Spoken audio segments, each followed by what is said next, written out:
Would you like to have this grand complication watch? Well, sorry, you can't. It was made by Union Glashütte and exhibited at the World Exposition in Chicago in 1895 to celebrate the 50th anniversary of the foundation of the Glashütte watch industry by Ferdinand Adolf Lange. However, you can have this Union Glashütte Johanne Dürrstein edition moon phase watch. I'll give you my hands-on review of this watch from their 1893 collection, which has been lent to me by the brand, on this episode of Adventures with Time.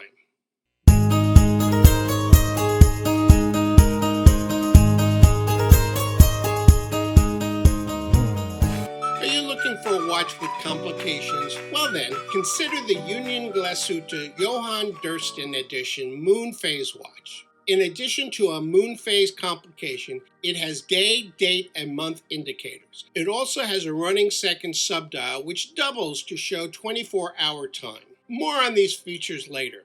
Here are the specifications of this watch. This is a 41mm wide stainless steel case with a reasonable thickness for the number of complications of 12.2mm. The lug-to-lug is 50mm and the lug width is 20mm. And this watch weighs in on this leather strap at 98 grams. With just a push-pull crown, this watch provides 100 meters of water resistance. Inside, the UNG-58.S1 movement is hand-wound only, but has 60 hours, 2.5 days of power reserve, and runs at 28,800 beats per hour. Later, I'll describe the interesting way this movement is manufactured. The retail price of this watch is 2,750 euros, approximately $2,975 US at the time of this recording. The 1893 collection from Union Glashütte brings together the design elements of pocket watches from the brand's beginning with state-of-the-art watch engineering. This Johanne Dürrstein edition moon phase model, dedicated to the company founder, exemplifies that pairing well. The white enamel dial has large Arabic hour numerals and railroad track style scales, emulates what one would have seen in late 1800 pocket watches. The main dial displays the hour and minute. However, note that the outer track enumerates not minutes, but the date. We have this gold-colored date pointer, which along with the two windows under the 12 o'clock position, provide the three-part calendar information. Given this watch's German heritage, all the writing on the dial, including these day and month indicators, are in German. So you'll have to learn a little German with this watch. Verstehe? The subdial at 9 o'clock serves a double purpose. It has the running seconds identified by the small blue hand, while the gold-colored hand tracked the time in 24 hours, as indicated by the even numerals on the small railroad track. To complete the dial, there is a moon phase indicator at the 6 o'clock position with a gold moon on a blue background with stars. Here again, we have a railroad track to identify the elapsed number of days since the new moon. By the way, the moon phase is quick set by the middle position of the crown. Clockwise advances the moon phase, while counterclockwise is a date quick set. Advancing the date past 31 advances the month indicator. The day of the week indicator is set by a button on the non-crown side of the case. It's flush, so you'll need a toothpick or similar pusher. You might think that this dial is too busy to be useful. On the contrary, the application of thin hands and clear printing against a white background allows one to quickly and easily read whichever feature is needed. The use of the thin blue hands for telling time and gold hands for what I would say are the less important features adds to readability. However, depending on light conditions, the moon phase may be hard to see. The model lent to me is on a leather strap which has a butterfly buckle. This buckle is milled and nicely finished. However, some may find this buckle too thick for their taste. Size adjustment is made by opening this pin hinge and sliding the strap end to the appropriate hole. Overall, with a mostly brushed case finish, polished bezel, and stark white dial, this is an interesting watch to wear. I consider it somewhat akin to my ball train master, although much more involved. Something I would wear to an office or a night out. It certainly does remind me of the day when men wore pocket watches.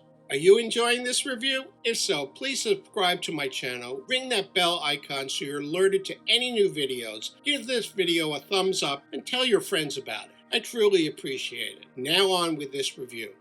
Before I review the movement in this watch, I think it would be helpful to cover the history of Union Glashütte. In 1874, Johanne Dürrstein founded a watch wholesale business in Dresden, Germany, called Dürrstein and Company, from which they distributed watches for Lange and Son. In 1893, Dürrstein decided to open his own watch manufactory in Glashütte, Germany, which was called Union Glashütte. In 1996, Union Glashütte became a subsidiary of Glashütte Original, whose watches I've reviewed on this channel before. Then, in 2000, they became part of the Swatch Group along with Glashütte Original. At that time, Union Glashütte was using movements from Glashütte Original in their watches. However, two Swatch brands so similar seemed redundant. So while Glashütte Original continued to design and manufacture their own movements, Union Glashütte migrated to using ETA movements. However, to use the Glashütte name on the dial, a watchmaker must have 50% of their caliber created in Glashütte. Union Glashütte sources many individual movement components from ETA. Nothing comes pre-assembled. I'm told they are the only watch brand to obtain parts from ETA in this manner. In Glashütte, they manufacture the 3/4 plate, balance cock, and other major components depending upon the model. Then all modifications are made, and the movement assembly is 100% made in Glashütte. This is how Union Glashütte creates higher-end watches at a reasonable price. Later I'll give you specifics on the UNG-58.1 movement used in this model.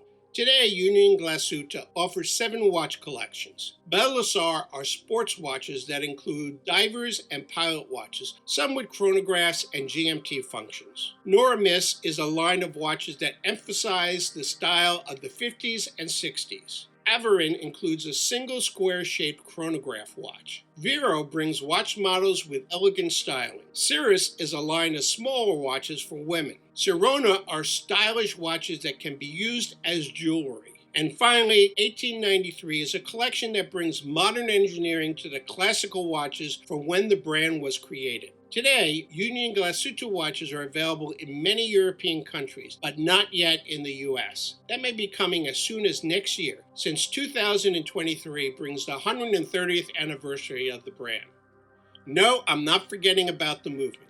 This is the UNG-58.S1 movement, based on the ETA Valjoux. However, as I said before, obtained as individual components, modified and along with major parts made by Union Glashütte themselves, totally assembled, regulated, and tested in Glashütte.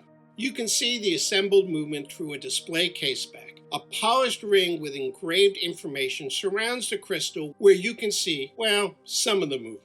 Most of what you can see is the 3/4 plate with Glashütte stripe finishing, engraved and inlaid with gold, displaying movement information similar to the historic pocket watch movements upon which this watch is styled. You'll also get to see these 2 highly polished winding gears, balance spring with its silicone spring, and the shock system. Note the gold SI above the balance indicating the silicone spring. Perhaps not as nice in appearance as other movements such as those in the Glashütte Original C-Cube models, but nicely detailed.